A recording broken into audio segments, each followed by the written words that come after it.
Hello everyone, so in this video, we're going to be reviewing the Shirem Air Conditioner Cooling Ace 3.0. So as you can see right here, it is basically an air conditioner that is very compact, so you can just put it on the table or at the side of your bed, and it cools you automatically.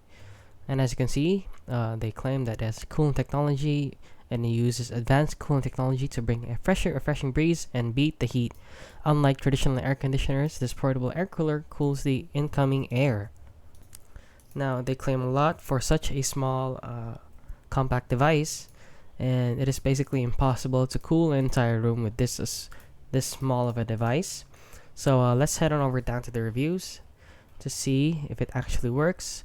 And well, no surprise. As you can see, it is rated 1 star, 1.8 out of 5 stars, and 69% of all ratings are 1 star. So as you can see right here, it doesn't work. It's a fan, basically just a fan, not an AC, not a good fan. Regular fan, no chilling at all.